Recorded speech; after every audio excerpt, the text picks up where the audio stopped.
فکر کردی من واقعی ام؟ نه بابا، من با هوش مصنوعی درست شدم. ادامه فیلم رو ببین تا بهت بگم چجوری.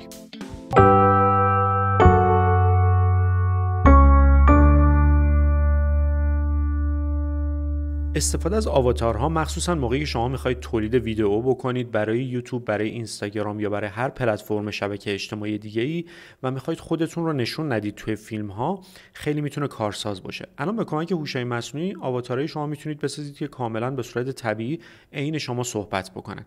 حتی میتونید این آواتارها رو جوری بسازید که قیافه خودتون توی اون آواتار باشه، که حالا در رابطه با این توی فیلم‌های بعدی صحبت می‌کنیم. فعلا می‌خوایم از سرویس آماده سایت هیجن استفاده بکنیم که آواتار آماده توش وجود داره. شما میتونید یا بهش یک اسکریپت بدید که به صورت خیلی آماده و یک متن آماده‌ای باشه که اون رو هم میتونید باز از هوش مصنوعی بگیرید تا به صورت کاملا آماده روی اون آواتار سوار بکنه و باهاتون صحبت بکنه.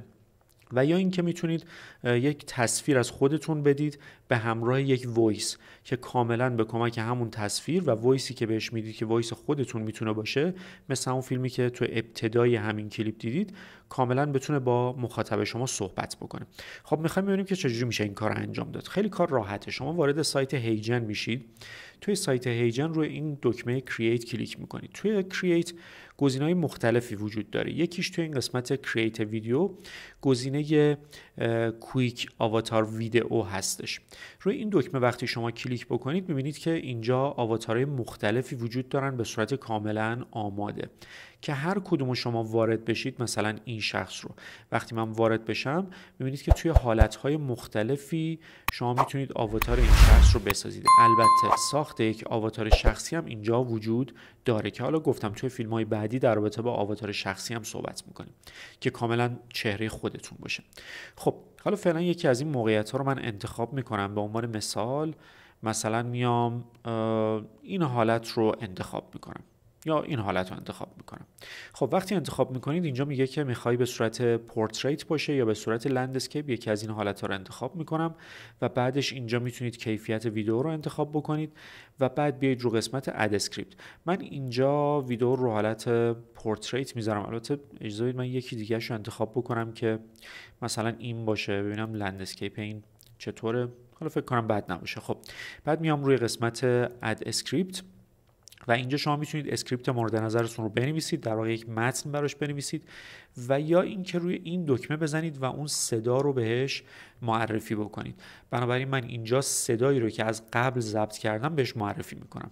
روی اینجا میزنم و روی آپلود میزنم و این همون صوتی هستش که از قبل من ضبطش کردم. اوپن رو میزنم و ثبت میکنم تا بارگذاری بشه.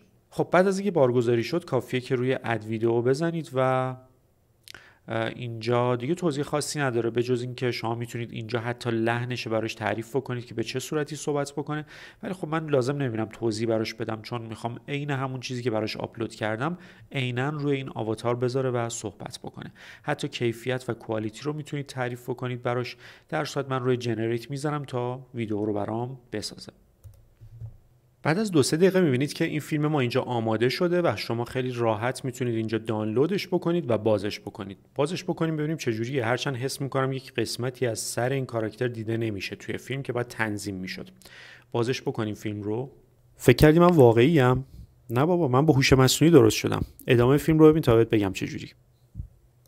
خب دیدید که کاملا ساخته شده و لیپسینکش هم اوکیه و فقط مشکلی که داشت این که باید تنظیم میشد. یه مقدار باید فیلم پایین‌تر میومد که رو حالت پورتریت به احتمال زیاد خیلی بهتر از این در میومد. حالا توی فیلم‌های آینده در رابطه با استفاده از عکس و ساخت آواتار به کمک چهره خودتون صحبت خواهم کرد. بنابراین حتما سفر سابسکرایب داشته باشید. دکمه زنگوله رو هم بزنید که محض اینکه آموزش جدیدی منتشر شد بهش دسترسی داشته باشید. بریم تا آموزش بعدی.